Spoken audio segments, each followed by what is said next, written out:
Figuring out difficult words. This lesson will be split into two parts. The SAT English questions will probably contain words that we don't know. Figuring out what these mean is key to answering some questions. There are two main methods to figuring out words we're not familiar with. The first method, which will be covered here in part 1, is breaking down words. Many unfamiliar words can be broken down a little to help figure out what they mean. Most words contain a root, a prefix, or a suffix. A root is a part of a word, probably from Greek or Latin, that tells us what the word is about. For example, the root fin means end and can be seen in words like finite or final. Another example of a root is dom. This means house or master and can be seen in words like dominate, or to be master of something, or domestic, which are things to do with home. So, by looking at a word like domicile, which might not be familiar to us, we can figure out it means either something like being the master of something, or something like home. Even though we still have two different options for the word, it is much better than having no idea at all. Domicile actually means a place of residence, or in other words, a home. One last example of a root is for, or fort. This means strength, and can be seen in words like fortress, enforce, and fortitude, which means to be strong of mind when facing danger. So, when we look at a word like forbid, it means to strongly deny someone doing something. Next are prefixes. These are letters at the start of a word, which change the meaning of the word. These are different to roots, because they are always at the start of the word, and if you take them away, there is still a word left. Different prefixes have different meanings. Take, for example, the prefix co. This can be seen in words like cohabitation, which means living together, and cooperate, which means to work together. From this, we can see the prefix co means with or together. Another example is miss, which can mean worse or badly.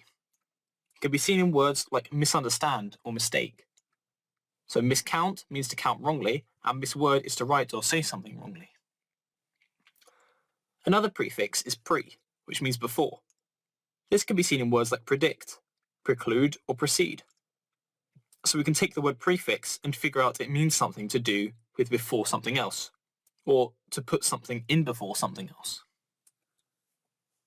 Finally, we have suffixes. These are much the same as prefixes, except they go at the end of a word.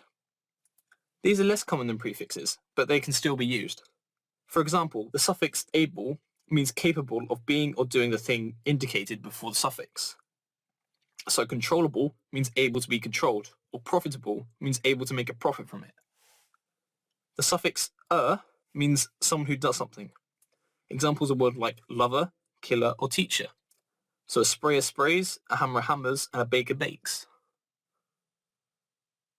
Another suffix is opsy, which means the word has something to do with an examination. This can be seen in words like biopsy, which means removing and examining body tissue, and autopsy, which means looking at a body to find out how they died. Learning lists of roots, prefixes, and suffixes will help a lot more than learning individual vocabulary words, as we can figure out what lots of words mean in a shorter space of time. If you just learn vocabulary, and the words don't come up, then this has been wasted study time.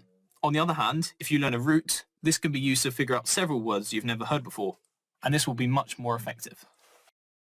Figuring out difficult words. This part looks at the second method of figuring out difficult words, using context. We can guess what words mean by the other words around them and the flow of the sentence. For example, we can take the sentence, "The jury could not leave the room until it had reached a consensus on the defendant's guilt or innocence."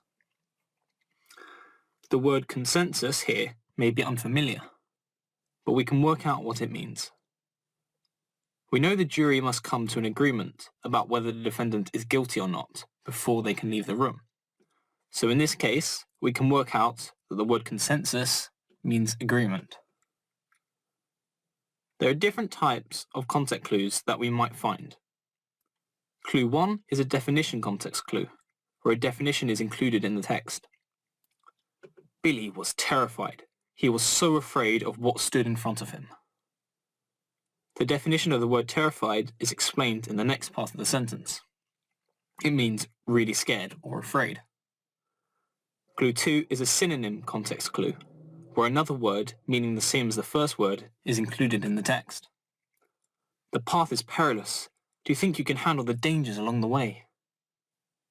From this context, we can see that perilous means dangerous or containing danger. Clue 3 is an antonym context clue. An antonym means a word that means the opposite of our other word. For example, Stacy wanted an extravagant birthday party, although she only knew she could afford a reasonable one. From this example, we can see that extravagant means the opposite of reasonable. Extravagant means costly and expensive, up to the point where it's almost wasteful. Our final context clue, Clue 4, is a description context clue. This is when one or more descriptions are included to help explain the word. John is gargantuan. His fists are bigger than rocks, and he has to sleep outside because he can't even fit inside the house. These descriptions describe gargantuan as being really big, which is the definition of gargantuan. The difficulty with using context clues comes when the word we don't know is in the answers. And unfortunately, this can happen quite a bit. In these cases, we have no context to work out what the words mean. For these answers, we can either break down the words as we saw in step 1, or we can try to eliminate wrong answers. When we are left with a few answers, and some of them have unfamiliar words, it is risky to choose them as answers over familiar words. We should try to not guess as much as possible, unless we have no other choice. If we think a word we know is correct, it's a safer bet to go with that answer, instead of trying to choose a word we don't know because it sounds longer or more complicated. The only time we should try and guess a word we don't know is when we know for sure the words we do know are wrong. In this case, we should break down the words to get as much information as possible. Even finding out if a word is positive or negative can help us get the correct answer. And this is possible from looking at word roots, prefixes, and suffixes.